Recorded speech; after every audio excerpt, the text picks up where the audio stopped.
মোবাইলে কোরআন তেলাওয়াত শুনলে সওয়াব হবে কিনা খুব গুরুত্বপূর্ণ একটি বিষয়। আমরা অনেকেই কিন্তু এখন মোবাইলের মাধ্যমে কোরআন তেলাওয়াত শুনি এবং মোবাইলে কোরআন তেলাওয়াত করি। মোবাইলে কোরআন তেলাওয়াত যদি আপনি না পড়তে পারেন বা কুরআনুল কারীম যদি আপনি না পড়তে পারেন, তাহলে কুরআনুল কারীম শুনবেন বা কোরআন পড়তেও পারেন, আবার মোবাইলেও মাধ্যমে শুনবেন, তাহলে আপনার সওয়াব হবে কিনা খুব গুরুত্বপূর্ণ একটা বিষয়। আজকে অধিকাংশ ইয়াং যারা, তারা বেশিরভাগ কুরআনুল কারীমের তেলাওয়াত তারা মোবাইলের মাধ্যমে শোনে। এটা খুবই ভালো বিষয় যে আজকে যুবকেরা গান বাজনা ছেড়ে দিয়ে বিভিন্ন নাটক সিনেমা এগুলো বাদ দিয়ে তারা কুরআনুল কারীমের তেলাওয়াত শুনছে। রাত্রিবেলায় কোরআন তেলাওয়াত শুনতে শুনতে অনেকেই ঘুমিয়ে যাচ্ছে। আর কোরআন তেলাওয়াত শুনলে আপনার সওয়াব হবে কিনা এ ব্যাপারে আল্লাহ পাক স্বয়ং নিজে কুরআনুল কারীমের মধ্যে উত্তর দিয়েছেন। আল্লাহ বলছেন, ওয়াইদা কুরিয়াল কুরআনু ফাসতামিউ লাহু ওয়া আনসিতু লাআল্লাকুম তুরহামুন। আল্লাহ পাক বলছে, যখন কুরআনুল কারীমের তেলাওয়াত হয় তখন তোমরা চুপ থাকো, তোমরা কথা বলো না। ওয়াইদা কুরিয়াল কুরআনু ফাসতামিউ লাহু ওয়া আনসিতু লাআল্লাকুম তুরহামুন, এবং মনোযোগ সহকারে তোমরা শ্রবণ করো, আশা করা যায় যে আল্লাহ পাকের রহমত তোমাদের উপর বর্ষিত হবে। আল্লাহর কোরআন আপনি শুনবেন মোবাইলের মাধ্যমে হোক আর কারো কণ্ঠে হোক আর সামনাসামনি হোক, আপনি যখনই কুরআনুল কারীমের তেলাওয়াত শুনতেছেন তখনই আল্লাহ আপনার উপরে রহমতের বাড়ি ধারা বর্ষণ করছেন। অতএব মোবাইলের মাধ্যমে আপনি কোরআন তেলাওয়াত শুনতে পারবেন, এটা হলো প্রথম নম্বর কথা।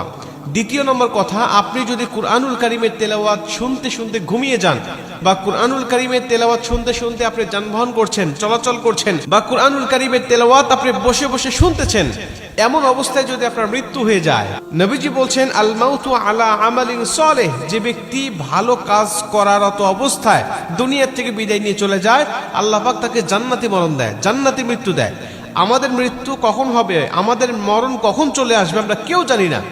আল্লাহ যদি আমাদের ভালো কাজ করারত অবস্থায় মৃত্যু দেয়, অর্থাৎ কুরআনুল কারীমের তেলাওয়াত শোনা অবস্থায় আপনার মৃত্যু হয়ে গেছে, অথবা কুরআনুল কারীমের তেলাওয়াত শুনে আপনি ঘুমিয়ে গিয়েছেন, ওই ঘুমের ঘরে আপনার মৃত্যু হয়ে গেছে, নবীজি সাল্লাল্লাহু আলাইহি ওয়াসাল্লাম বলছেন যে আল্লাহ পাক তাকে জান্নাতি মরণ দিবে।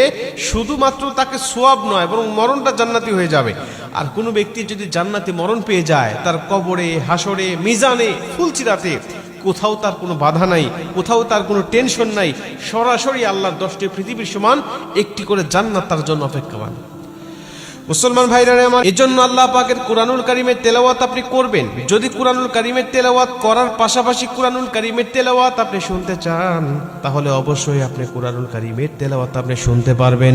যদি সামনাসামনি কাউকে না পান কুরআন তেলাওয়াত শোনার জন্য, বা সামনাসামনিও আপনি শোনেন, আবার মোবাইলের মাধ্যমে আপনি শুনতে চান, তাহলে আপনি অবশ্যই শুনতে পাবেন, এতে কোনো সন্দেহ নাই, এতে কোনো সমস্যা নাই।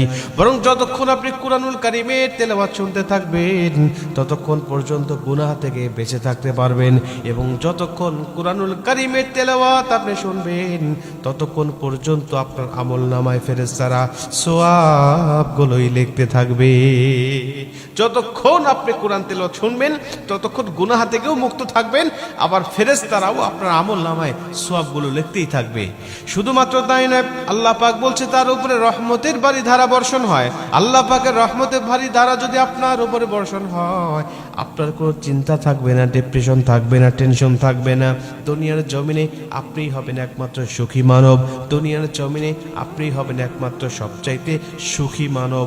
অতএব কুরআনুল কারীমের তেলাওয়াত যে ব্যক্তি যত বেশি শুনবে, আল্লাহ তার উপরে তত বেশি রহমত নাজিল করবে, তার সওয়াবের পাল্লা তত বেশি ভারী হবে এবং সে পাপ থেকে তত বিরত থাকবে। এজন্য কুরআনুল কারীমের তেলাওয়াত সেটা মোবাইলে হোক আর কারো সামনাসামনি হোক, যত শুনবেন তত ভালো, যত পড়বেন তত ভালো। আল্লাহ অবশ্যই আমাদের যেন বেশি বেশি কোরআন শোনার তৌফিক যেন দান করে।